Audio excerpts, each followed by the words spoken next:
আমাদের বর্তমান আমাদের নেতা আমাদের প্রধানমন্ত্রী বিএনপির চেয়ারম্যান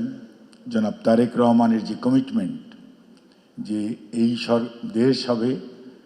শুধু অন্তর্ভুক্তিমূলক নয়, এটা হবে একটি মানবিক বাংলাদেশ, যেখানে সবার আগে প্রাধান্য পাবে বাংলাদেশ, আর সবার জন্যও যে বাংলাদেশ হবে। আগে সবার আগেও ছিল বাংলাদেশ, এখন সবার জন্য হবে বাংলাদেশ। অর্থাৎ এটি খালি গুলশান বনানীতে সীমাবদ্ধ থাকবে না, এটা খালি যারা দৌড়তে পারে তাদের জন্য না, যারা অন্যের সাহায্য বিশেষ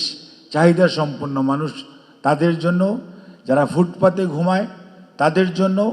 যারা রেল স্টেশনে ঘুমায় তাদের জন্য কাজ, এবং যারা আজকে বলেছেন যে আমার বাচ্চার টেক কেয়ার কে করবে তাদের জন্য এই বাংলাদেশ, যেটি জনাব তারেক রহমানের ঘোষণা,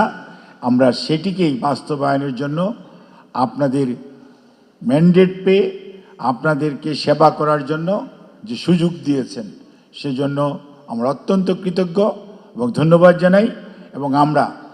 অত্যন্ত সচেতনভাবে জনাব তারেক রহমান আমাদের মাননীয় প্রধানমন্ত্রী, ওনার নেতৃত্বে সবাই আমরা কাজ করছি এবং আমাদের লক্ষ্য একটাই যে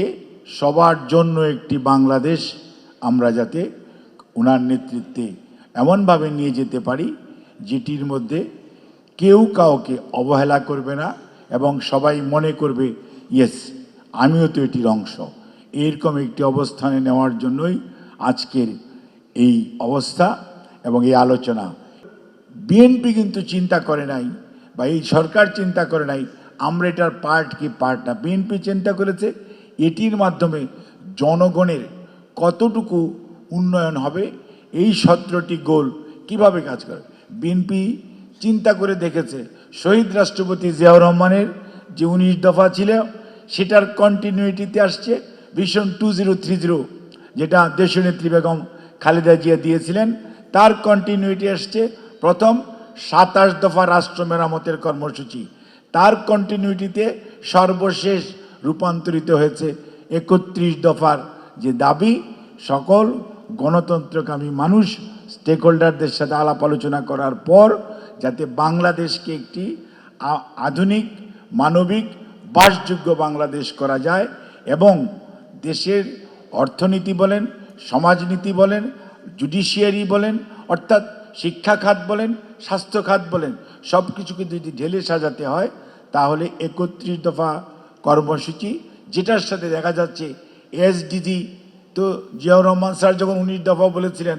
তখন এমও ছিল না, এসও ছিল না, কিন্তু তারপরে ভিশন 2030 যখন হয়েছে, হ্যাঁ তখন এসডিজি কেবল প্রণীত হয়েছে। কাজে অর্থাৎ বিএনপির চিন্তা ভাবনা, আমি যে কথাটির জন্য এই কথাটি বললাম সেটি হচ্ছে যে বিএনপি সবসময় প্রো পিপুল চিন্তা করে, বিএনপি দেশের মানুষের কথা চিন্তা করে।